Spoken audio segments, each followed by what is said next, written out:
ಕೊಡ್ಲಿಲ್ಲ. ಯಾಕೆ ಅಂತಂದ್ರೆ ಪ್ರೇಮಮಯ ಇಡಂಬಿ ರಾಕ್ಷಸಿ ಅವಳು.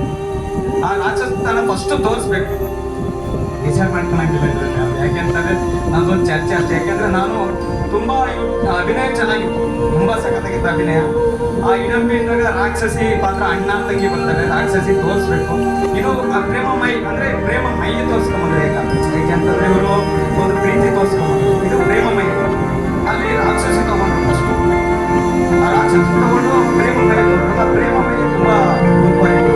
ಆಮೇಲೆ ಇಲ್ಲಿ ಇನ್ನೊಂದು ಕೆಲವು ಚೇಂಜಸ್ ಏನಾಗುತ್ತೆ, ಇಲ್ಲಿ ಸೆಂಟ್ರಲ್ ಅಂತ ಬಂದಾಗ ಈ ಕಾಸ್ಟ್ಯೂಮ್ ಅನ್ನ ಯಾವುದು ಮ್ಯೂಸಿಕ್ ಬ್ಯಾಕ್ಗ್ರೌಂಡ್ ಏನಿರುತ್ತೆ, ಬ್ಯಾಕ್ಗ್ರೌಂಡ್ ಇನ್ನೂ ಸ್ವಲ್ಪ ಮ್ಯೂಸಿಕ್ ಜಾಸ್ತಿ ಮಾಡ್ತಾರೆ. ಯಾಕೆಂದ್ರೆ ಕಾಸ್ಟ್ಯೂಮ್ ನ ಚೇಂಜ್ ಮಾಡೋದಿಲ್ಲ, ಆಡಿಯನ್ಸ್ ಫ್ರೀಡಮ್ ಮಾಡ್ತಾರೆ. ಈಗ ಅಂದ್ರೆ ಏನಕ್ಕೆ ಅಂತಂದ್ರೆ ಏನಕ್ಕೆ ಹೇಗಪ್ಪ ಅಂತ ಅಭಿನಯ ಅಂದಾಗ ಏನ್ ಮಾಡ್ತಾರೆ ನೆಕ್ಸ್ಟ್ ಆಡಿಯನ್ಸ್ ಕೂತ್ಕೊಂಡು ನೋಡ್ಬೇಕಾದ್ರೆ ನಾವೇನಾಗುತ್ತೆ ಅಂದ್ರೆ ಇಲ್ಲೇ ಕೂತ್ಕೊಂಡು ಇಲ್ಲೇ ಚೇಂಜ್ ಮಾಡಿದಾಗ ನೋಡೋದು ಒಂಥರ ಇಲ್ಲೇ ಮಾಡ್ಕೊಂತ ಬಿಡೋದಾಗ ಅಲ್ಲಿಂದ ಬಂದಾಗ ಅದ್ರ ಪಾತ್ರದ ಚೇಂಜ್ ಆಗಿದೆ.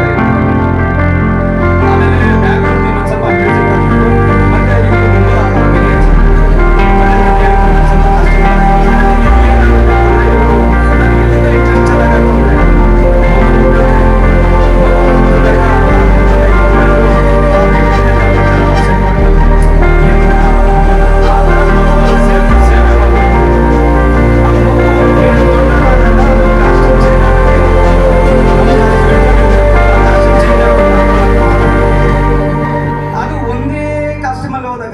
ಅದೇನಾಗುತ್ತೆ ಅಂದ್ರೆ ಮಗ ಅಲ್ಲಿ ಇಷ್ಟು ಬಿಡೋದು ದೊಡ್ಡ.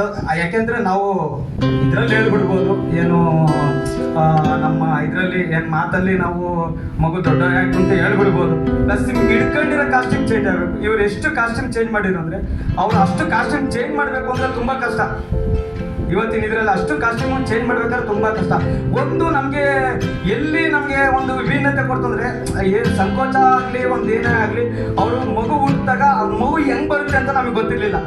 ಅವ್ರೊಂದು ಮಗು ತಲೆ ತರ ಹಿಡ್ಕೊಂಬಂದ್ರು, ಅದ್ ಜನಕ್ಕೆಲ್ಲ ಆಕರ್ಷಣೆ ಆಗಿ ಅದು ಸಾಯ್ಬೇಕಾದ್ರೂ ಅದು ಯಾವ ರೀತಿ ಸಾಯ್ತು ಅನ್ನೋದಕ್ಕೆ ಒಂದು ಫ್ಲಾಶ್ ಬ್ಯಾಕ್ ಟಕ್ಕಂತ ಇದಾಯ್ತು.